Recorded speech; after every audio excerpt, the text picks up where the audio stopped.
This is PWF Empire Live. It's the best thing going today. The best insight and analysis on the hottest topics in the world of wrestling happens here. From storylines and news to rumors and reviews, we've got the action covered from bell to bell.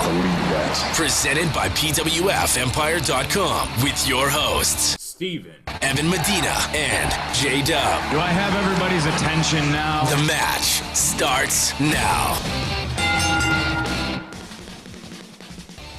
PWF Empire is live following the events of WWE Fastlane, the last big stop on the road to WrestleMania, and now that road is clear. We do have an idea of what we are going to see, at the very least in the main event of WrestleMania. It will be the WWE World Heavyweight Champion Triple H versus Roman Reigns, the winner of the Fastlane main event. He defeated Brock Lesnar and actually pinned his brother-in-arms, Dean Ambrose, and thus with that pin, he wins a spot in the main event of WrestleMania. We'll be talking about that and all of the events of Fastlane tonight right here on PWF Empire Live. And we would love it if you guys would join in on the fun and do the same. Let us know what you thought about the show. You can do so in a variety of ways on Twitter with the hashtag PWF Empire, on YouTube in the live chat, and also on PWFEmpire.com on the post. Because as always, the conversation continues on and off air. Let's go ahead and get this on-air conversation started by introducing my co-host for the night and my co-host every week here on PWF Empire Live, Evan and Steven, who I have to say, you guys look like $1,000,000 tonight. I don't know what it is, but I just, there's something very illuminating about you guys tonight. I don't know. Yeah, I'm not sure what it is. It's almost like you were throwing money at us like Edge and Christian on the New Day. There's something very What's yeah, up, Evan? I feel like I'm in 1080p HD or something. It's kind of nice. I feel like I'm not all laggy and you can barely see me talk. Yeah, so we can actually see you very clearly, and I'm going to be looking forward to hearing your opinions.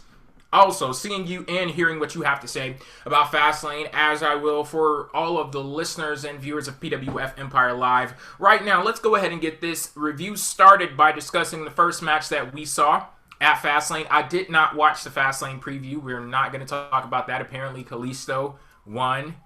Okay. Yeah. Next up, we have the very first match that kicked off the official Fastlane show. This was Becky Lynch and Sasha Banks versus Team B.A.D, which consisted of Naomi and Tamina. This was a tag team match that the team of Becky Lynch and Sasha Banks won when they had their opponents in stereo submission mode at the end of the match. And it was actually Sasha Banks and who was the legal person? I forgot whether it was Tamina or... actually, it was Tamina. Yeah, it was Tamina. She got locked into the bank statement, and she was the one that tapped out, and thus you get Becky Lynch and Sasha Banks declared the victors in this match. Yeah, I was actually very surprised that this opened the night. Did you guys see that coming? I thought for sure I it did was not gonna see be that coming Owens. at all. It caught me off by surprise. Yeah, I was surprised. I was thinking maybe the Intercontinental Championship would open the night. So was it a good opener? Do you guys think? I mean, I was kind of... Well, the crowd was into it, so I would say it was kind of risky, but I think it worked. Yeah, for me, Definitely. I do think that this was a risk that paid off. I actually really enjoyed this match. I love the chemistry between Becky Lynch and Sasha Banks. As some of us know, the NXT viewers, they actually were in a partnership down there, very lucrative one, if I must say so myself. And yeah, to see a little bit of that on the main roster, I thought that was a nice touch for this match. Yeah, I mean... Yeah, it's hard to say much about it. Go on. I was just gonna say that it is hard to say a lot about it. I'm with you there. I mean, it's one of those matches that it kind of was what it felt like going into it. Like, Naomi and Tamina were placeholders for Sasha and Becky to win. I mean, I've seen worse and I've seen better. It wasn't bad. Was it really pay-per-view quality, though? I personally don't really feel so. See, I have to say that it was for me. I really enjoyed this match. I thought it was well booked, and I'm glad that Sasha and Becky Lynch, they actually got on the same page, and there were a lot of moments in this match that I thought gelled very well together. There was this one moment where Sasha was in a bit of danger and Becky Lynch jumps from the top rope and hits that double drop kick on Naomi and Tamina, and I thought that was pretty cool. And what else is it that I'm thinking about this match? It's something else. I think that's it for like the good stuff. There was some nice stuff with Sasha Banks and Hot Tag when she just went wild in the ring. That was all good. But flipping the switch over to the other side, one of you guys said that Naomi and Tamina were just placeholders. And that's one thing that I really hated about the way that they were portrayed in this match. Because one thing that you'll notice in a lot of situations like this, you have the commentators, they're building up this threat, this very imposing threat, and they're sitting at the commentary table talking about Naomi, she's one of the most athletic divas we've ever seen. Tamina, she's one of the most powerful divas we've ever seen. Just throwing all of these adjectives onto them as if it means anything outside of this one specific moment. Like, when have we ever seen, or when have we ever had the opportunity to see that actually be put to work and to actually see some benefits reaped from the fact that she's so athletic and she's so powerful? We really don't see that, but the commentators love to drum up these big imminent threats in the specific match, and it doesn't extend anywhere beyond that. So that's what a little thing that I had a problem with in this match. Yeah, and that's exactly why they felt like such placeholders, because the only way they were going to win was if Sasha Banks decided, hey, you know what, I don't give a damn about Becky and I just want to walk away, which is an angle they could have taken with this, but I'm glad they didn't. Just like that was the only way they were going to win the match, and even if they did, that victory wouldn't have meant much of anything for them, and that's where this is just, you're seeing the division within the division. Oh yeah, and I have to say, Naomi's what the hell is the name? That rear end, is that the name of the move? I hate that. The rear view, right? Rear view, and, yep. and wasn't that like a near fall in the match? Yeah, that move's got to go. I mean, Naomi's packing, no doubt, but but I mean, I think that move's got to go. Yeah, I'm on board with that. Like, you want to be revolutionary and stuff like that, women's empowerment movement, get rid of that shit. Get rid of it. Put it off to the side. Put the rear view in the rear view, and let's move forward on a better note. I'm sure you can come up with something for the most athletic diva we've ever seen. Shit, something better than throwing her ass in somebody's face. I mean, that doesn't work for me. What's the problem? I mean, that was a problem too. Are we sitting here saying that was okay? It was not. No, I'll take a pass on that one too. But yeah. So you guys are good to go on this Becky Lynch and Sasha Banks versus Team B.A.D match. Oh yeah, I'm okay. Righty, I mean, again, it wasn't terrible. Just ready to move on. Moving right along then to the next match that took place at Fastlane. This was Kevin Owens defending his newly won Intercontinental Championship versus Dolph Ziggler. Kevin Owens wins this match, rightfully so. He retains his Intercontinental Championship via a pop-up powerbomb, which looks like it had a little bit more mustard on it than usual. And I don't know, like, maybe he did that for me. He knows I'm not a big Dolph Ziggler fan, and he's like, you know what, I'm doing this just for Jay. I'm going to slam him to the ground a little harder. So, thank you, Kevin. Thank you for that. Do you think Kevin Owens does anything for anyone aside from his family? I don't think so. Who knows? Maybe we're related. You don't know. Yeah, I bet. Yeah, your brother from the north, the way, way north. Yeah. But as far as this goes, again, I was only looking forward to it really because of the fact that I knew the in-ring quality was going to be solid. You know, that was really my thing. But it wasn't the story at all. Yeah, this was a house show match. This is a match that's good, and it's a championship match, but the champion retains and nothing is accomplished because of it. Now, see, here's the thing. I believe that Kevin Owens and Dolph Ziggler, this matchup has been run into the damn ground on weekly TV. And I've seen it way too many times. So what they have to do here, they were placed in a similar situation to Kalisto and Alberto Del Rio with their 565th match. You have to bring something new to the table. You have to freshen things up. And did they accomplish that task tonight? I'm going to have to say yes. I do believe that they did. It was a very exciting match for me. And there was this one moment that I looked to specifically. There was this moment where Dolph Ziggler went for an elbow, and he missed the elbow, and he got up on his hands and knees and he started crawling around, and Kevin Owens hit him with a running senton. I thought that was awesome. That was a really good moment in the match. Well, yeah, it was a good match, but how does it freshen things up? I don't see that it did. I'm not talking about the storyline freshening things up. I'm talking about, since the fact that we've seen this match so many times, they had to bring something different to the table in this specific match for me to not want to ram my head through a fucking wall. And as you guys can see, my forehead is nice and intact right now, so I did not run my head into a wall. So I'd like to thank Kevin Owens and Dolph Ziggler for that. Yeah, I mean, I see you didn't have to blade or anything either. You're okay. You didn't even have to fake it for us. You didn't bleed. I mean, that's good. Well, I did have a blade up here, but that was for my fresh ass lineup. Not to slice my head open or anything. That's right. That's right. Yeah, you don't want any of those scars. That's not a good look, man. That'll ruin the line. It ruins the line. Yeah. I want all of the attention to be focused up here. Exactly. Not with anything going on down here. Oh, no, not at all. Good to go. So, I mean, that is one accomplishment this match did. It didn't bore you, and it wasn't the same spots that they always do. Because, when two guys face each other a lot, the tendency to do the same type of spots repetitively is obviously increased.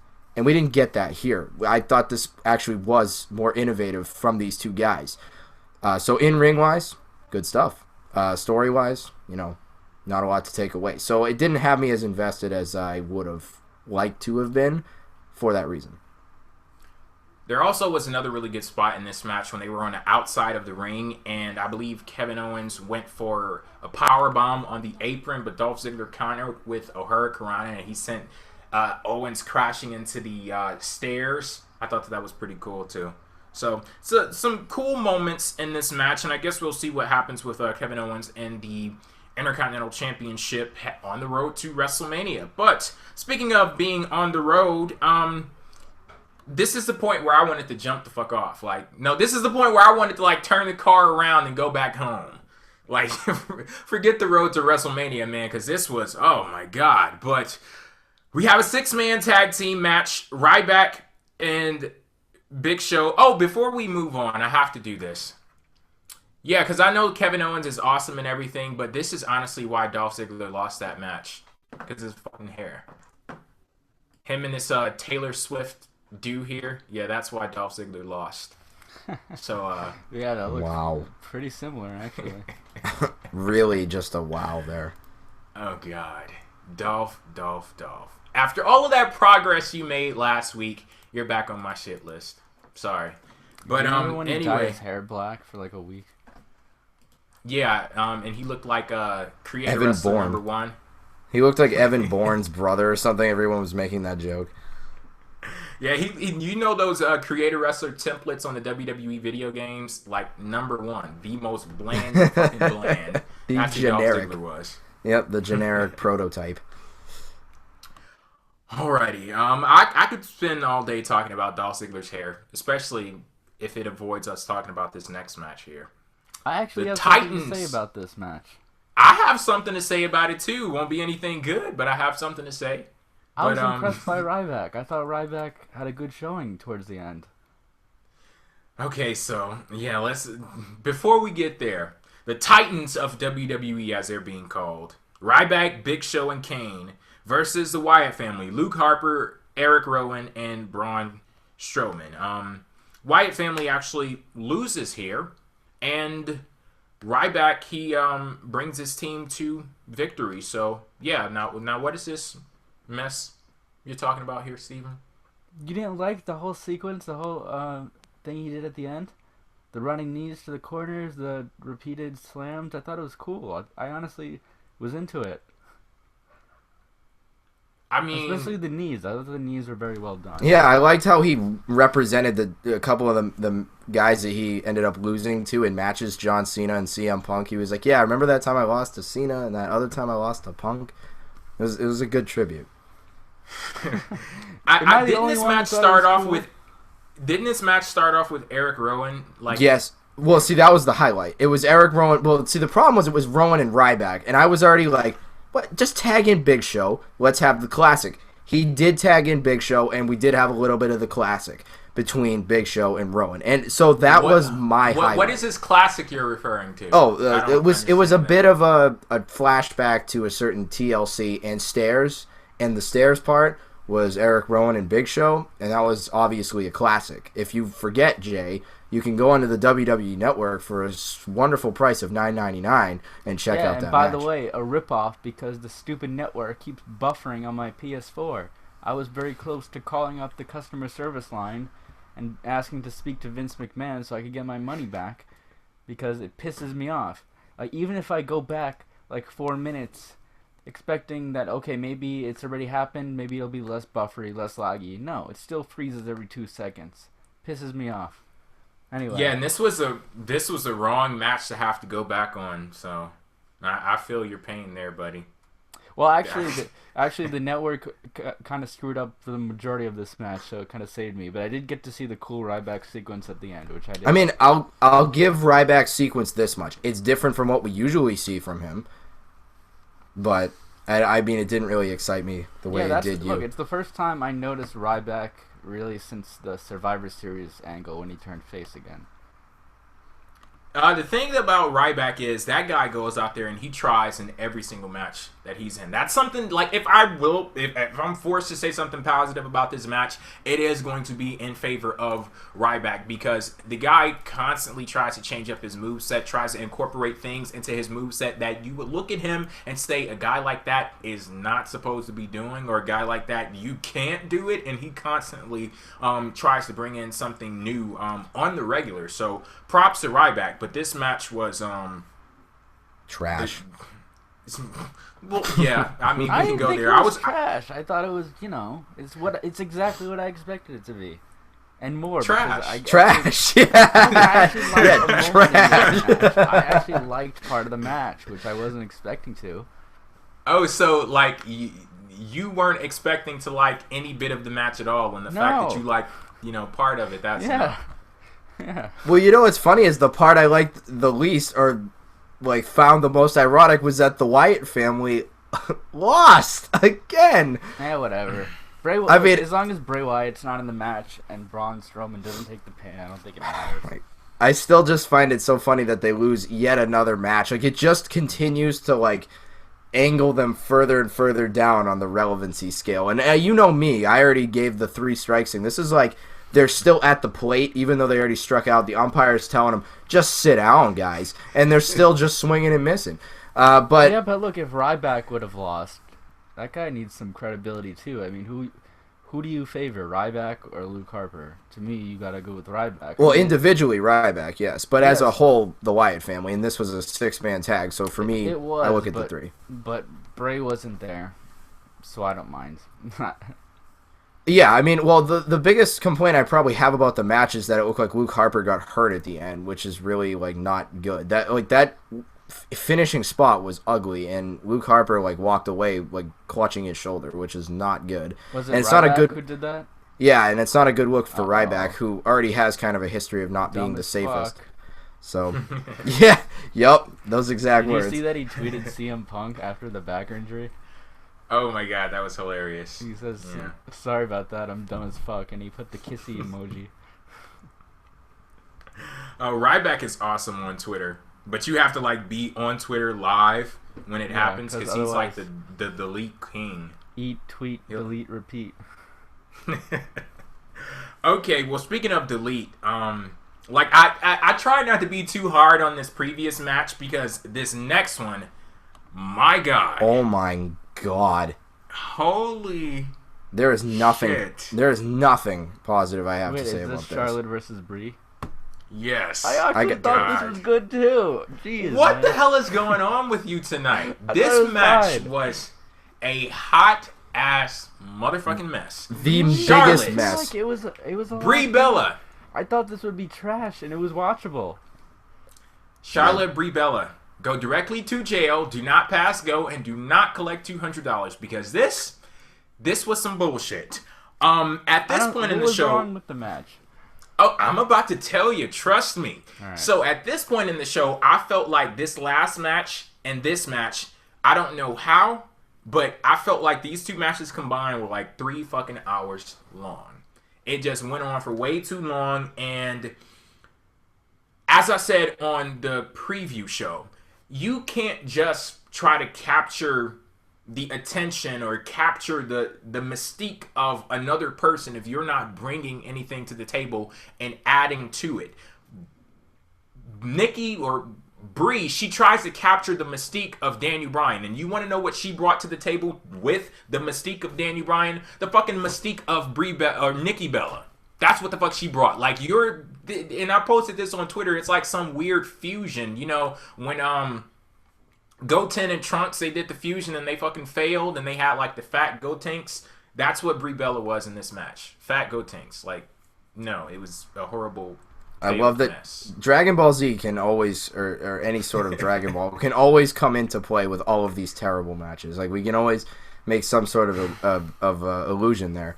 Yeah, this was horrible. And it honestly, I wish I could have filmed my own reaction to it because I was laughing because it was so bad. Like, I was on the floor. I don't get... What are you guys talking about? So many botches. Like, I love when Brie went for the crucifix and fell over and couldn't even do it. Maybe I wasn't paying enough attention. Maybe the time when Ric Flair tried to get into the ring and kept falling over because he's old and can't get into the ring. I was like, Rick. Yeah, maybe I wasn't paying attention. Oh, I know. I wonder what you're talking about with the crucifix, because Brie, she tried to get up and hook her legs around the arm, and she just fell down. She was like, you know what? Come here. Come on down. And then she tried to do an arm drag. She was already on the mat and then tried to throw her over. She was going for the yes lock too, and her head was like on the mat already. She wasn't even locking it in correctly. Oh my god. And then when she had that single leg Boston Crab, there was so much space between her leg and where the hold was that it looked like it hurt. Like, it didn't even hurt at all, not even remotely. Alright, look, maybe I wasn't paying attention as much as I thought I was, because I don't remember these botches. I just remember, like, from what I saw, there were some parts that I thought were actually cool. Like, it wasn't... Like, I felt like the audience was actually engaged, and it was a serviceable match. But maybe I missed all these botches, because I don't remember any of that. It was the whole match was a botch. It's just the entire thing, yeah. Like, I think the finish was a botch, too, because, like, Brie had her in submissions for so long that I was like, when's she gonna tap? Like, because it's almost as if Ric Flair was trying to break it up, and he kept, like, falling down, so he was almost, like, trying to sell that he couldn't get into the ring in time. But then they didn't have her tap out, and then she pushed off, but she didn't even push off at all, meaning Charlotte. So Brie just kind of, like, fell against the ropes. She kind of just fell over and was like, oh, no, she pushed me off. And then she goes into the figure 8 and taps out. And I'm like, thank God it's over. So this was one of the worst Divas title matches I've seen in a really long time. All right. That's all I got. Well.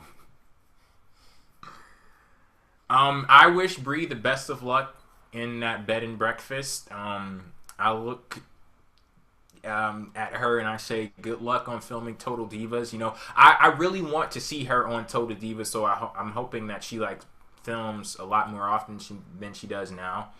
And you know, if it possibly gets to a point where it like takes her away from the ring, then that's a sacrifice that I'm hoping she's willing to make. So yeah, good luck to you, Brie.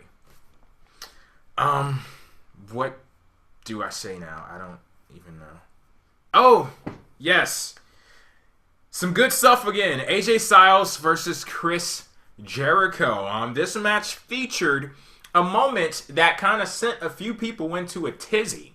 I got some messages on Twitter. I was reading some things, and yeah, the moment that I'm talking about is the fact that Chris Jericho actually kicked out of AJ's world-renowned finisher, the Styles Clash. He kicked out of that, but AJ Styles ended up winning the match anyway because he put Chris Jericho into the calf crusher, and Chris Jericho tapped out.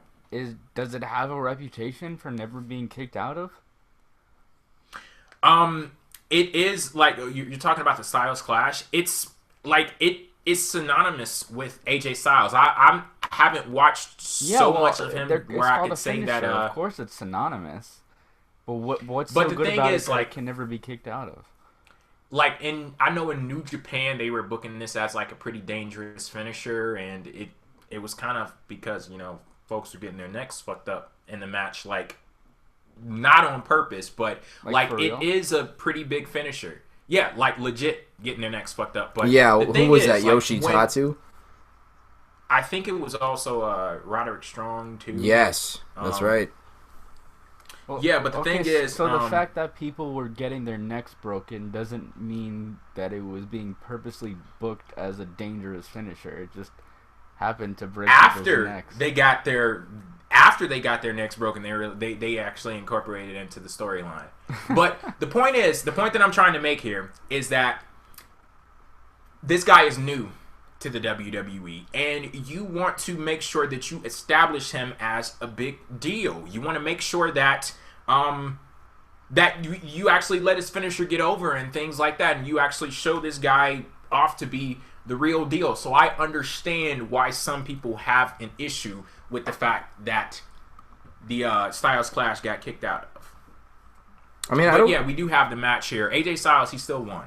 Yeah, well, go ahead, Evan. I personally just don't feel like it was that big of a deal that Jericho kicked out of it. Like, I mean, I get it. He's newer to WWE, and his finisher should be probably how he wins matches. But that calf crusher has been a signature submission of his for the last 3 years or so. It's a newer thing that he developed like later in his TNA days, but he's been using it for like 3 years. So, I mean, that's still like a finisher that he won off of. Plus, I think they were trying to make it a pay-per-view match where it felt like it took a lot to beat the opponent. Yeah, and I thought that was effective because, Me too. At least Jericho can kick out these days of a finisher. And look, it helped. It got his submission over. So the Styles Clash doesn't need to get over anymore. It's over already. So now you have two finishers over because he made Jericho tap to the second one. So yeah. I think it was a good move. I think you're right. I'm pissed off because Jericho didn't turn heel. Fuck that shit. They swerved me. Yeah, I could have sworn it was going to happen after the match. Yeah. Yeah, they did the ending ended up feeling odd because he did all of that, like made a motion to punch him and then shakes his hand. Like, why would AJ shake somebody's hand who just made a motion to try to punch him and also pulled him off the turnbuckle? I mean, I don't know if I'd shake somebody's hand after that. And also, Jericho... Hey, I mean, Roman Reigns was smiling at Dean Ambrose last week. Maybe they're of the same... they're cut from the same cloth. Maybe. Jericho also, he started punching him, and then he's like, You're a stupid bitch. You know that? You're a stupid man. You stupid. Well, I do have to correct you there. He didn't call him a bitch. He called his mama one. He said, you're a stupid son of a bitch. Okay, that's what he said. Whatever. Which is worse in some people's eyes. I'm kind of pissed off if he doesn't turn heel, because I hate babyface Jericho, and that's the only reason I was looking forward to this, is so I could see Jericho turn heel again. But I'm guessing I think it's gonna happen eventually. Do you though? It has to, right? I'm starting to think that was only. I think he was only working heel, almost as like an interim kind of thing, sort of like he did when he was facing. Who did he fight on that one house show that was televised on the network? Was it Neville or was it? Yeah, Neville. Yeah, it was Neville. The one in Japan. Yeah, he was playing heel in there. Remember that? Yes. So I'm starting to think that he was just playing a heel just to put AJ over, and then afterwards he's just gonna go back, or he just might leave again. I don't know. I hope he turns heel, but I'm starting to think it won't happen. I feel like they don't know how to pull the trigger on it now because they want him to be like known as a rock star and like a legend and all that. Like it is hard to turn him heel when he has a podcast. That's true. Because he's a babyface on the podcast. Well, yeah, that's kind of. I don't like him, but yeah, no, you're right. It is hard to like fully go with it, and I think that's evident through what's been going on. And I think this, anyway, like, getting back to the match, though, I do think it was pretty good. It wasn't, like, awesome. It was pretty good, though. It was, like, an enjoyable match, no doubt. I'm not going to, like, sit here and say it was, like, one of my favorites or anything, like, all time, or, like, some amazing, wonderful match and, like, over-exaggerate it. But Styles and Jericho definitely clash well with one another and did what it needed to do. There. Oh, yeah. Clash well, and then one of them kicks out of it. Yeah, just shows you how well it is. Going back to that, though, I think it also needs to be taken into account the fact that this is Chris Jericho, and I don't have to repeat this because, hell, the announcers, they repeat it ad nauseum, but the first undisputed champion, Chris Jericho, and I think that the fact that he has such a wide variety of moves in his arsenal, to the fact that he could hit Chris Jericho with his finisher, Chris Jericho kicks out of it, and then he has an additional finisher which actually finished off Chris Jericho there. I thought that was cool. Like, I think that with AJ Styles coming into WWE on such a high level, like, usually we'll see people rise up the ranks in WWE and they establish their finisher as like a one-hitter quitter or things like that. But with AJ coming in straight off of the gate competing against, Chris Jericho, multiple-time world champion, it's kind of like we skipped that whole area of him hitting people with the Styles Clash and them just being done right there. I think the only person that he's done it with in WWE thus far was Curtis Axel, and that's it. Like, that was on SmackDown, and a lot of people didn't see it. Yeah, so that doesn't even count. but yeah, so we're going to move on now to the next match. Speaking of Curtis Axel, out of fucking nowhere, he had a match with R-Truth, and I'm not even lying. We're going to talk about this, but we're not going to talk about the New Day. Could we just forget about this and talk about Oh, did this happen before? Did the New Day stuff happen before this? This was, yes. Okay. Okay, so yeah, honestly, I don't even remember who won between Curtis Axel and R-Truth. Curtis Axel won, because Goldust cost him the match. Oh, I don't give one fuck about any of that. I started laughing when I saw the Social Outcast come out. I'm like, is this actually a fucking pay-per-view? Is this really a pay-per-view? I mean, because I was already, like, done with the Divas title match and the one before that, the six-man tag. I was already so, like, done. And then that match happens. And I mean, we're going to talk about this promo segment on a pay-per-view, which also has no business being on a pay-per-view. But basically, all of this just shows you how they didn't have anything for that filler period. Jay, I want you to book this for Tuesday, the Swerve, because I got one. Okay. Alrighty then.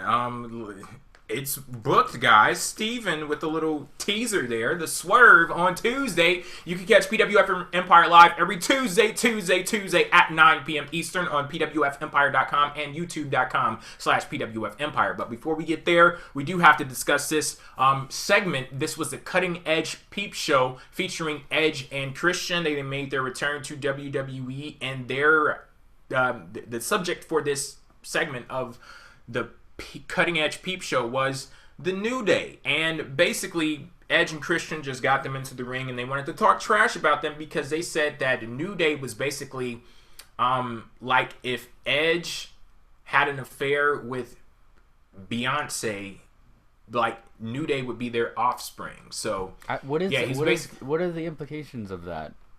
Is he saying that in order to make the New Day, you just have to take Edge and then add some black, and then you get the New Day? Is that what the? I don't get it. I mean, some awesomeness, some black awesomeness in Beyonce. So yeah, you got that going for you. Some talent. But, didn't he say we, implying that it was him and Christian? Whoa. Which makes things really, really strange. I don't know. I don't really want to go there, so I'm going to kind of just, like, move on. But that was it kind of just made me say, huh? But my mind is... Oh, yeah. I mean, I was honestly, when the segment started, just excited about the fact that Tony Chimel said, superstar, Yeah, like I that. love how they brought him in just to do that. Awesome. So funny. Wait a minute, I want to go back to this stuff with Edge and Christian and Beyonce. Oh no. Because you guys know that I'm a big soap opera fan, and I've been trying to find like a Who's the Daddy storyline we could do in WWE. This could possibly be it. We had found our that a while here. ago, except it was Who's the Son, and it was dropped by Thing here, and the son was Hornswoggle. So. No, I didn't like that. Nah. It could have been Kennedy, but it was Hornswoggle, which was better, obviously. And it was obviously awesome, too, when we got the revelation that Hornswoggle was the anonymous general manager, too. That was a great moment. Did you say awesome? Oh, awesome. Fantastic. The best. Okay. Yes, Jay. I mean, come on. You I have to get me a new Merriam-Webster dictionary. Clearly, because like the definition of awesome changed or something. Yes, it did. It did. You actually want to get yourself a new edition of the sarcasm book. That's what you need to get. Yeah. Make sure. By the way, we need speaking of that, we need sarcasm font on the internet. I need to work on it. I think I would use it a little too often, but yeah, it'd be pretty fun. I'd probably every tweet about WWE be like, there's the sarcasm font. Like, no, you can't have sarcasm font. That ruins it. If you have to point out that it's sarcasm, then it's not funny anymore. Yeah, but see, you always get somebody who gets all butthurt when you say something. Then they look stupid. I don't care. Yeah, there's always that person though who's just gotta get butthurt, and you're like, dude, how can you not see it? It's like right in front of your face. But anyway, this segment was I think basically what we're doing right now represents what the segment was, which was just kind of a free for all. Like, this shouldn't be happening on a pay-per-view. Why is this here? Although I will admit, the New Day, fantastic. No, the New Day turned babyface. Low key, they just turned babyface. I mean, like I posted to Twitter at the time. As soon as I heard the League of Nations music, I was like the Homer Simpson backing into the bush. Like, goodbye. I was so out of the segment. I'm out of here. Yeah, it was so done for me. I mean, I was already done from the beginning, pretty much, because I was like, why is this on a pay-per-view? But then once the League of Nations came out, I'm like, oh, you have to be kidding right now. Yeah, that was kind of a mess. Do you think the New Day turned babyface? I actually did think that. I think they did. After everything was over. And I think it was I think they pulled it off pretty well if they did.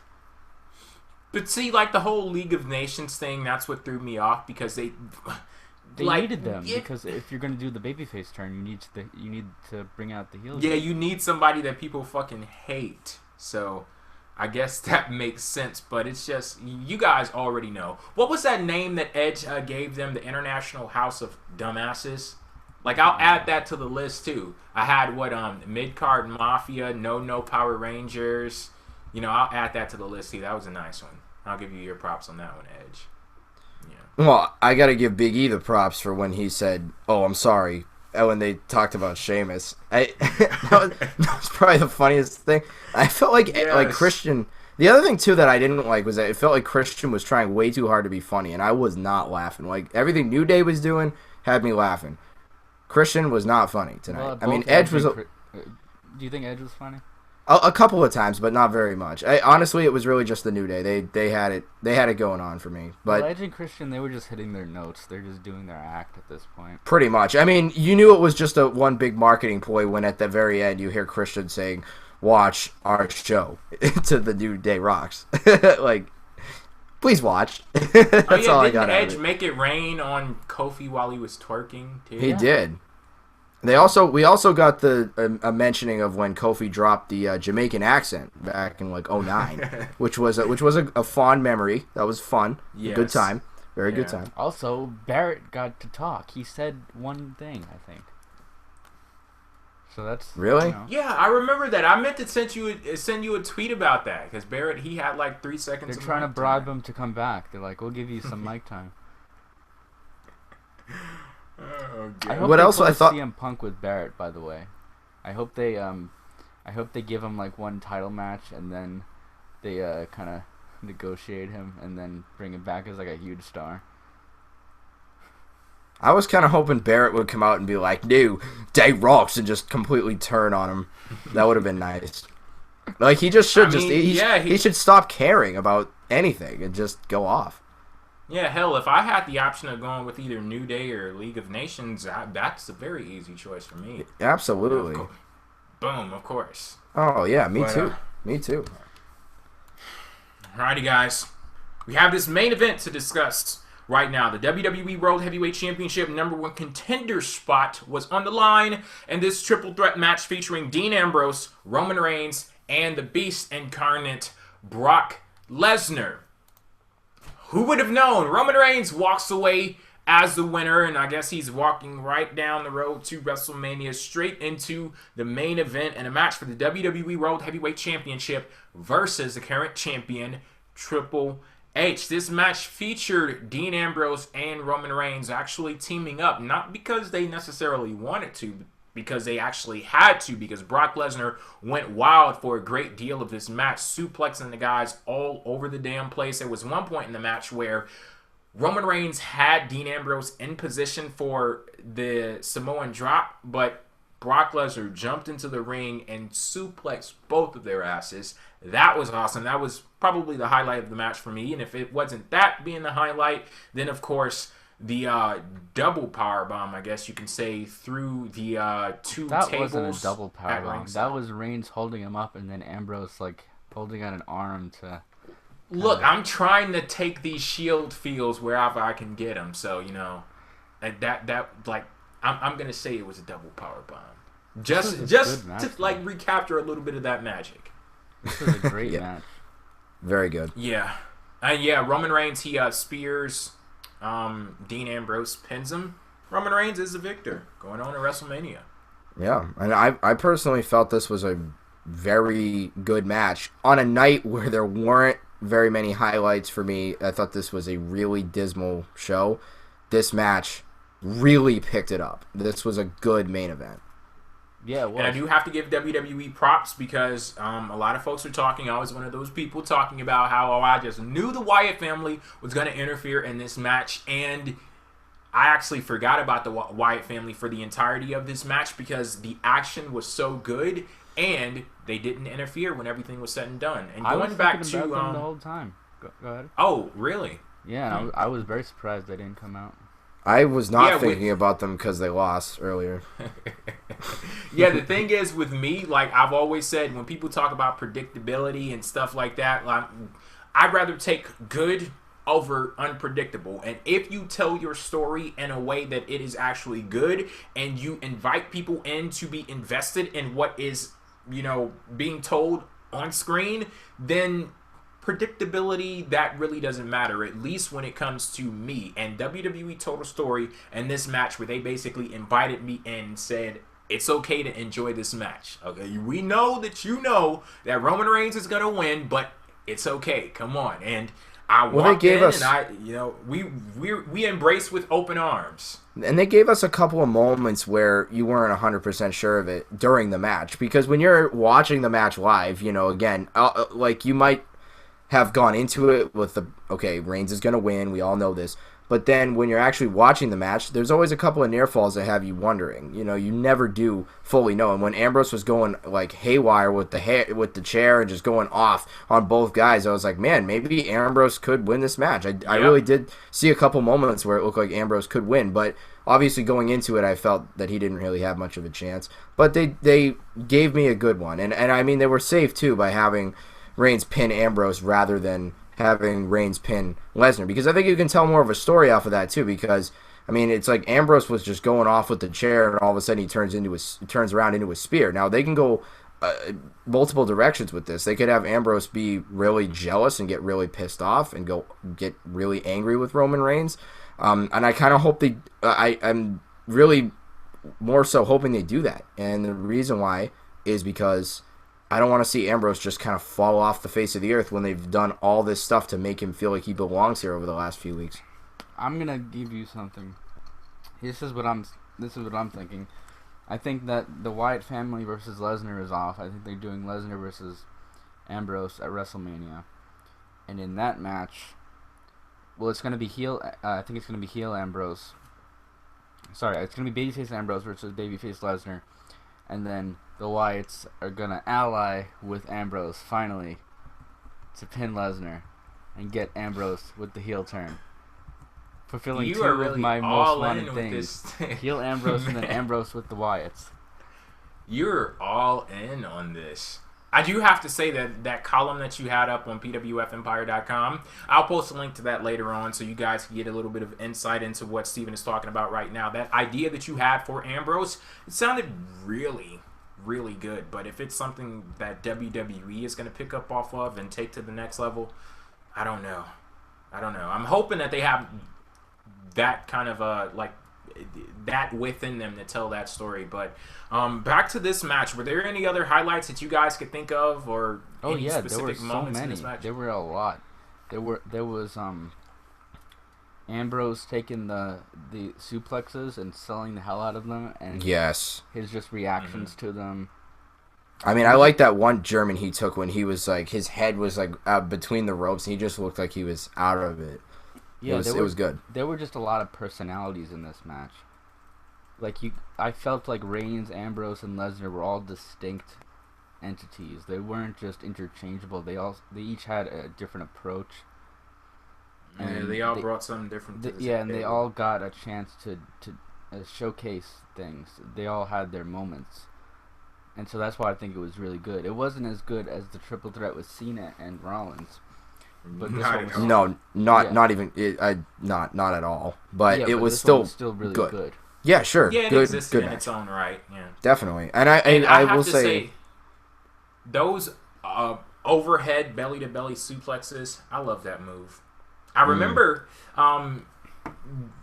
Daniel Bryan got hit with one of those at last year's Fastlane in a match that I think that Roman Reigns won that match, right?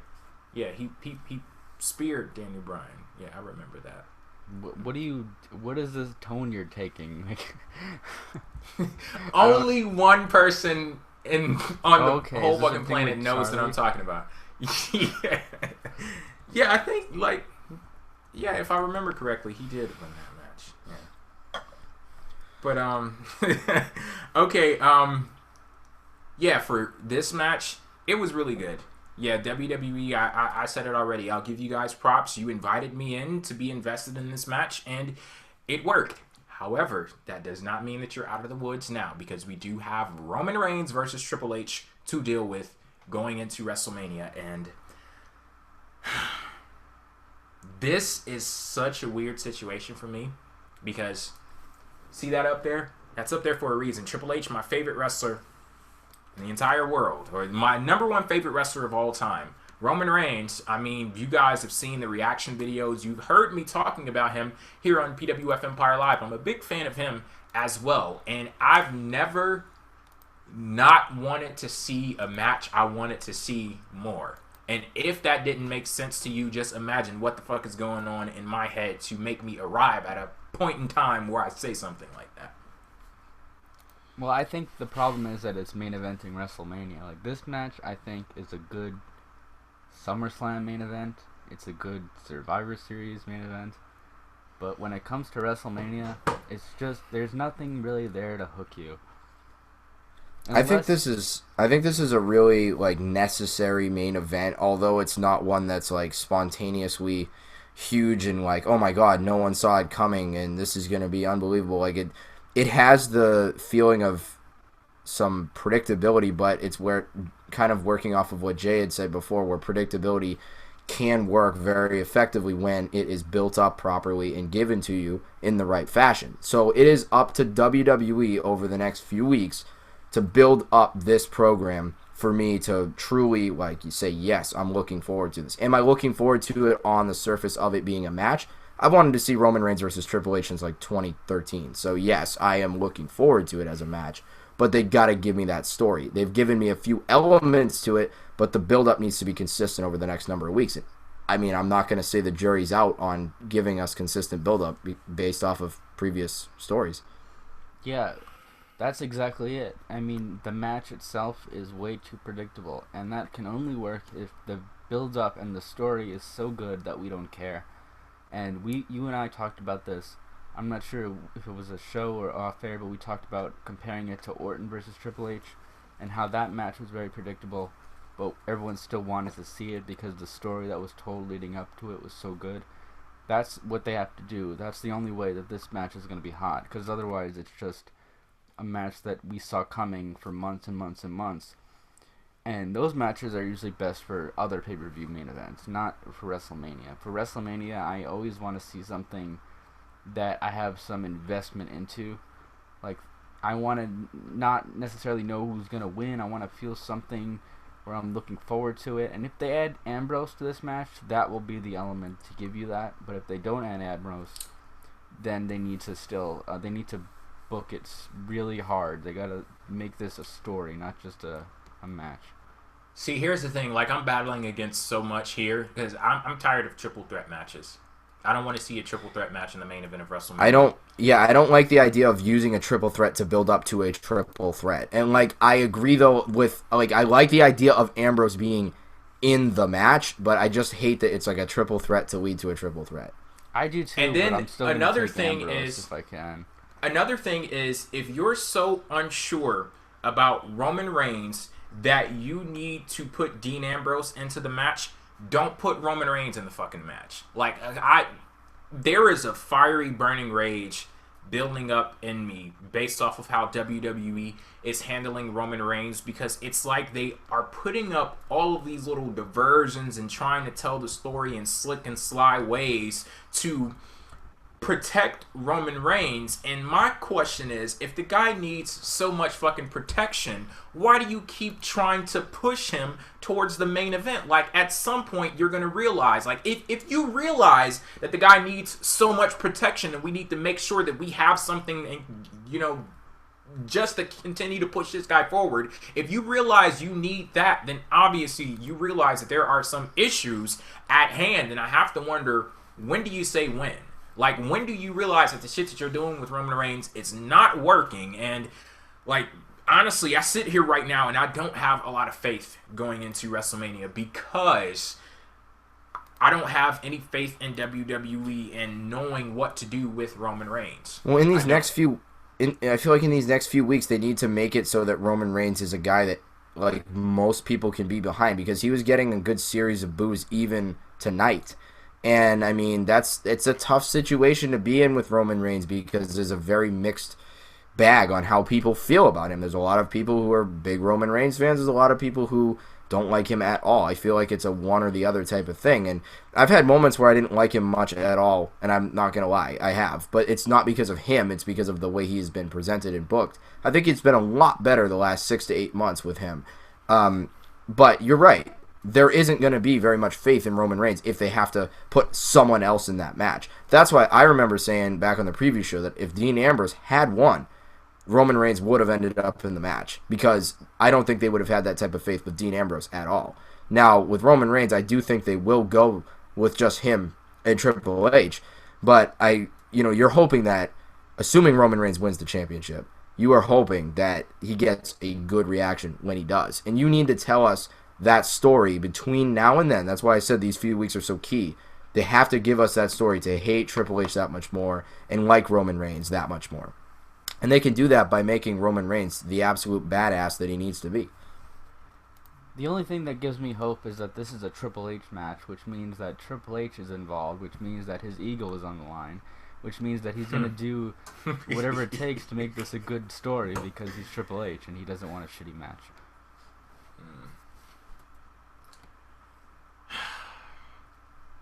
I'm nervous, guys. I am. I'm not even going to beat around the bush. I am. I'm not that nervous. Ever since we almost got Batista versus Orton in the main event, I'm pretty okay. Absolutely. Yeah. No, this is nowhere near as bad as that would have been. Because, honestly, I like I said before, this is a match I've wanted to see for the last 3 years. So I'm not, like, as a match, I'm like, man, this is great. And this can be a career, like, defining match for Roman Reigns. Like, whether he gets a good reaction or not, this can really truly help him and get him to another level of legitimacy. So that is important. And I've already said before that I do want him to be the babyface at WrestleMania, but I don't have any problem with him turning heel or being a tweener, whatever, because when Seth Rollins...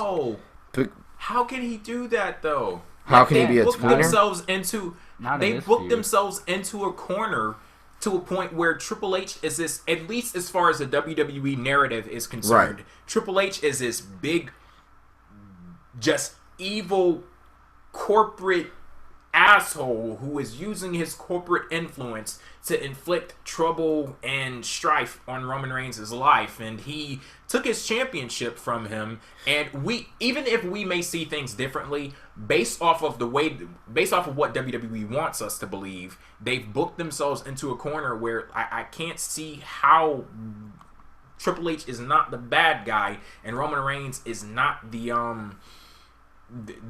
hero that's going to reclaim what's his. Well, and that's why I say, like, at WrestleMania, Roman Reigns does need to be the babyface. Like, he is the babyface. There's no question about that. Like, the story tells us that. How the fans will react is a whole other story.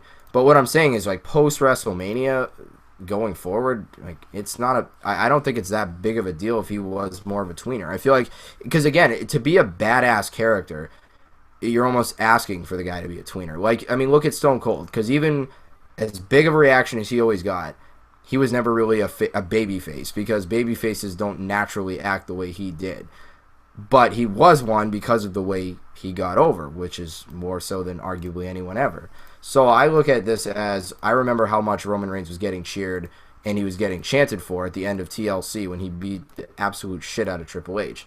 We need more of that. We need that attitude, not just him beating the shit out of Triple H. We need that attitude from Roman Reigns consistently. You know what? I have something to say about that, but I'll save it until the next show.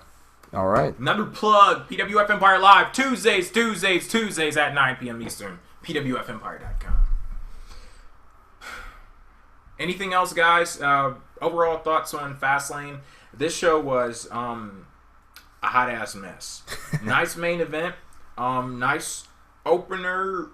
Good Kevin Owens Ziggler match, but other than that, AJ Styles Chris Jericho was really good, but just like that middle part of the show, oh my god. I wouldn't say it was a mess. It was just boring with a good main event. That's what I'll say.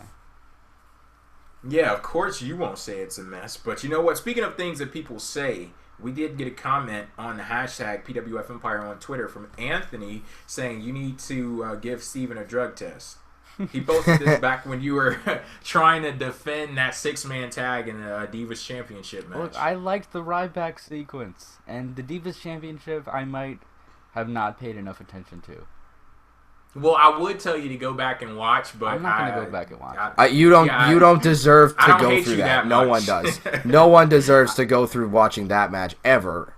Never mind a second time. I don't hate you that much to tell you to go back and watch. Yeah.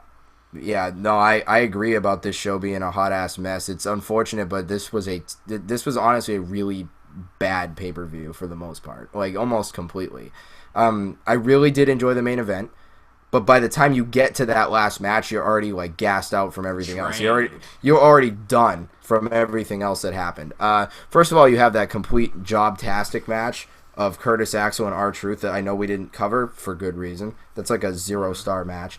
And then on top of that, the Divas match and the 6-man tag were both god-awful. And that whole promo with Edge and Christian, New Day, League of Nations, I did get some laughs out of it, but more because of the fact that I couldn't believe that this long promo segment was taking place on a pay-per-view.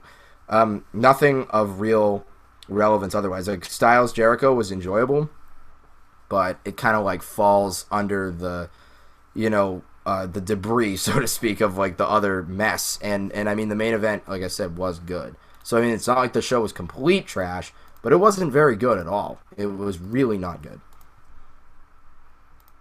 Okay, I want to go to a tweet now from Charlie when he says when Jay doesn't mention KO's non-mic work. So if you know anything about me, you know I'm a big fan of non-mic work, and that's basically when somebody is in the ring and they're competing and they talk trash to their opponent. Roman Reigns used to do it. He doesn't do it anymore. I wonder why. Kevin Owens, he's really good at that. Mark Henry was the fucking master. I just watched that segment that he did where that like full retirement when he was talking trash to John Cena after he hit him with the World's Strongest Slam, and he was like, "You think it's that easy? That'll be mine soon." Oh my god. Chris Love Jericho's him. He said I got a lot really left in the tank too. Who? Chris Jericho. He's really good too. Well, I mean, I wouldn't put him on the level of the guys that I'm talking about. Really, but, I put him second. I put him second behind Mark Henry. So Mark Henry is number 1. Roman Reigns Jericho used to has be number 2. Jericho has ask him. But see, that's like something that he always says. I'm talking about people who like mix it up and stuff like that. Like Mark Henry, if I charge for air, you keep your bill paid. Ugh. But yeah, the reason why we talk. That 2011 Mark Henry run was so much fun. It had me interested in SmackDown. Like, I liked SmackDown, man. Just to watch him throw... 600,000 viewers. 600,000 viewers. After he won that championship from one week to the next, 600,000 additional. He was throwing production guys all over the place. If they weren't doing his music right, he was getting mad. He was throwing people around. I mean, that guy was ruthless. And it was nice to see them actually give him a push. Like, I think it was worth taking a minute to reflect on that because it was awesome. But the reason why I brought this up is because during the match with Dolph Ziggler, Kevin Owens was berating Dolph Ziggler and yelling at him, saying, "Your hometown likes me better than you." That was good. That was good stuff. Owens is doing a good job with that. Not only that, but I love that he has a bunch of beef with Michael Cole. He goes over to him after the match, throws the IC title on the announce table. I love it. I love that he keeps crapping on Cole. That's fantastic. I feel like he's the only one trying right now. Just thinking about that Mark Henry run. Man. Maybe he beat Randy Orton squeaky clean, too. Yes, squeaky clean. Oh, why? Alrighty, guys, that's it for this episode of PWF Empire Live. You can catch us back here, pwfempire.com, Tuesday at 9 p.m. Eastern. Apparently, Steven has a swerve prepared for us, and we'll be talking about the latest and great. Also, kayfabe tier list coming too. Yeah. So until next time, we'll catch you on the flip side. Peace out.